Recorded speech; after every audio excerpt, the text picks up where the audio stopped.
Então, essa característica do jovem mais rígido, cheio de opinião, que se ofende porque você falou a palavra X ou não falou a palavra X, certo? Já se ofende. Esse jovem vai para o mercado de trabalho. E ele chega no mercado de trabalho, o mundo corporativo vai ter que lidar com ele.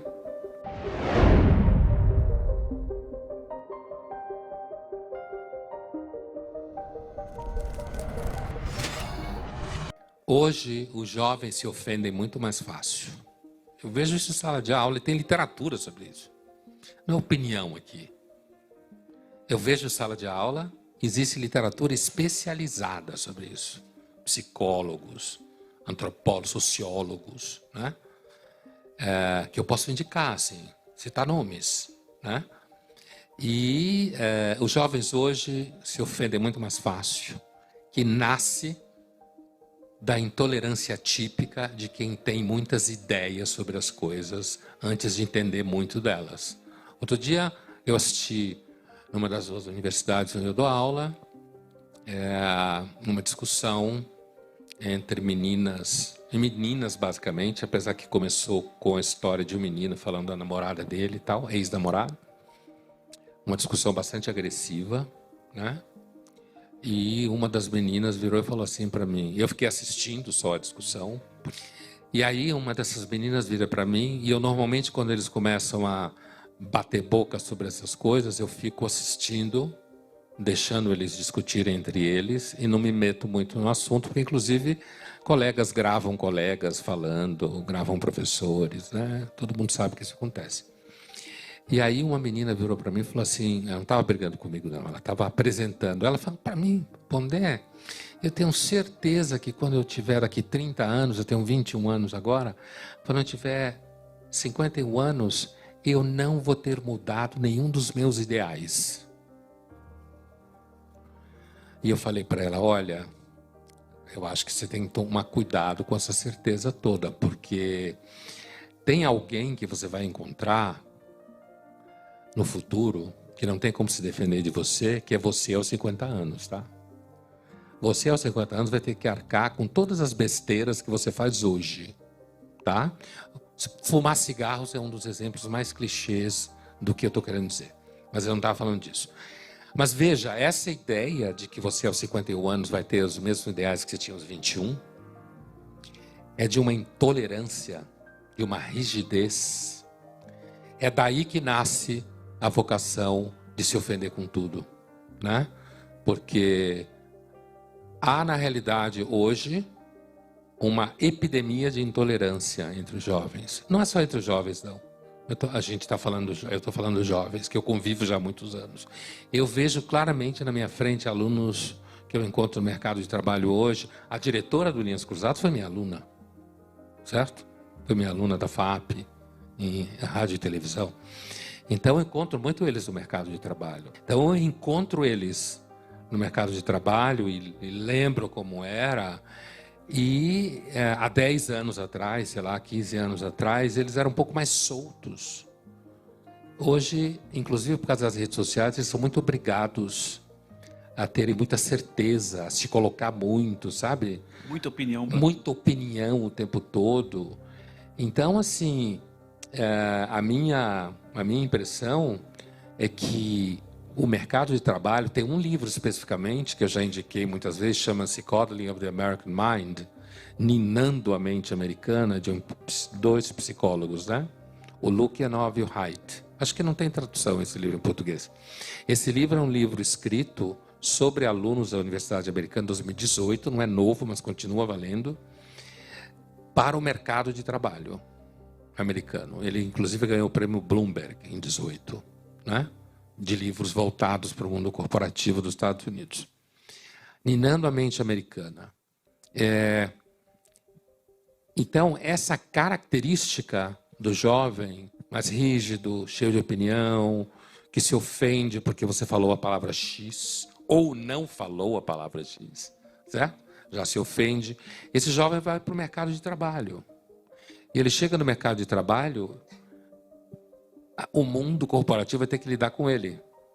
Então, quando eu disse cada vez mais, Eu estava pensando estatisticamente, né? Certo. Agora, a liderança, a gerência, se não for igual, né?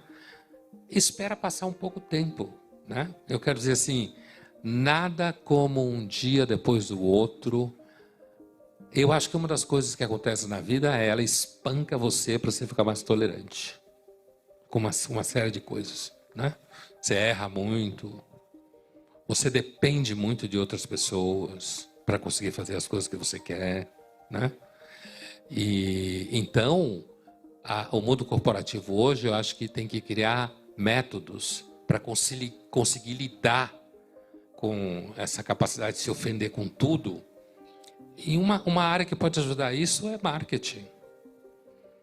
Põe quem for muito radical e ofendido para fazer marketing do bem, assim. Aí a pessoa acha que está salvando o mundo.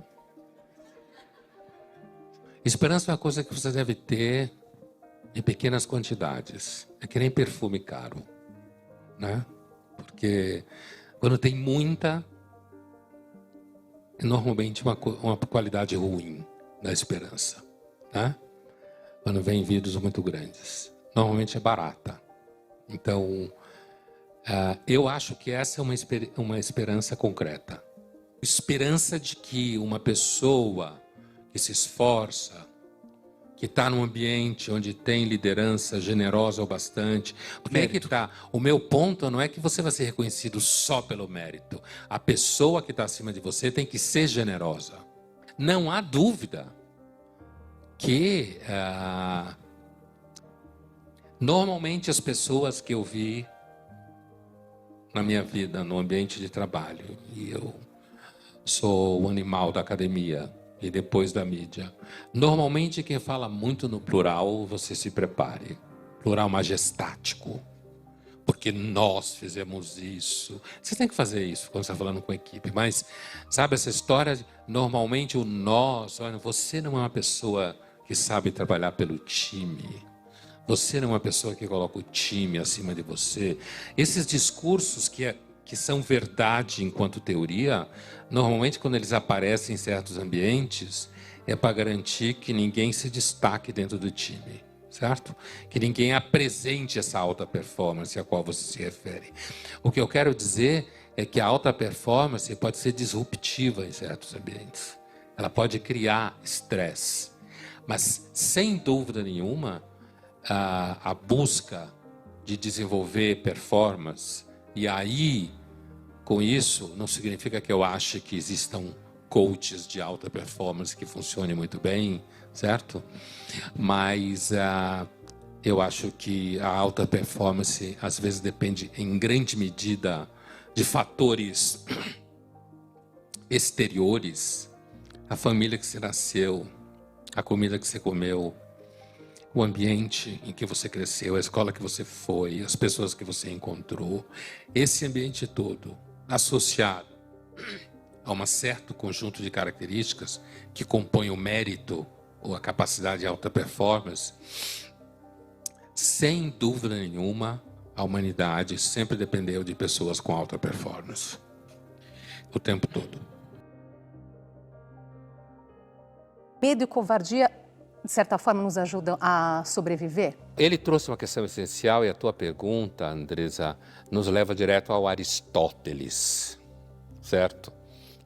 Grande filósofo grego. Porque o Aristóteles, ele vai dizer que, a rigor, a coragem não é o exato oposto da covardia. Porque o exato oposto da covardia, simetricamente oposto, é o que ele chamou de imprudência.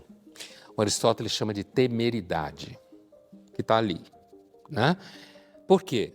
Porque a coragem é uma virtude caracterizada pela percepção clara do risco, pelo medo que esse risco traz e pela resistência ao medo. Aí que está a questão. É a coragem, ela sente medo, ou a pessoa corajosa, como queira, sente medo como todo mundo. A diferença dela para o covarde, que é uma outra história, é que ele não derrete por causa do medo. Ele não perde as funções de julgamento, certo? Ele não deprime pontualmente. Ele não deixa o medo paralisar também as ações? Exatamente isso que ele falou, não paralisa, é exatamente isso. Só que o interessante é porque ele falou de outra forma, e numa linguagem moderna, digamos assim, exatamente o que Aristóteles falava. Não é o oposto da covardia.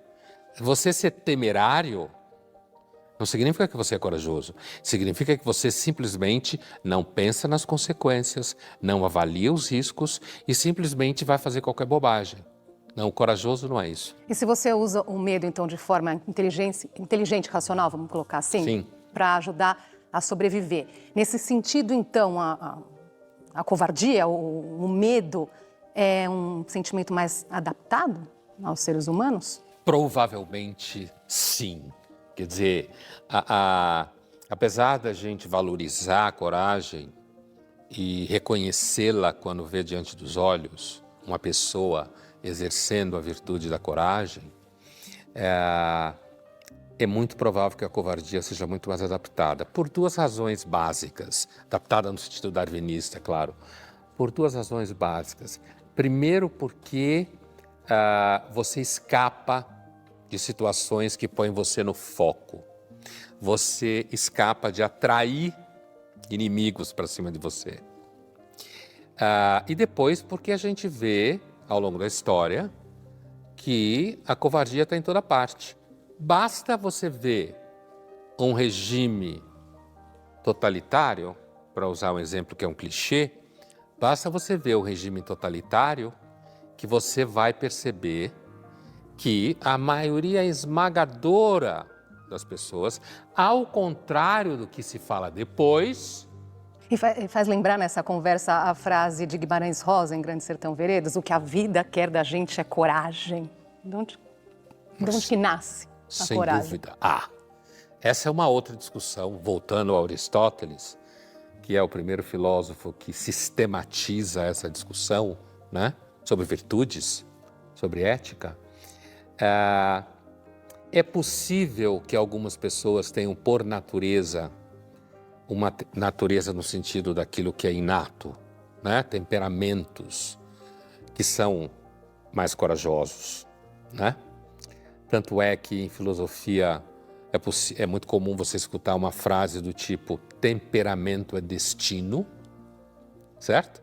No sentido de que aquele conjunto de qualidades que você tem, ou não qualidades, vão determinar em razoável medida o alcance do que você será capaz de fazer, mas ao mesmo tempo, para o Maquiavel também, mas para Aristóteles, é razoável imaginar e pensar que também é um exercício a coragem.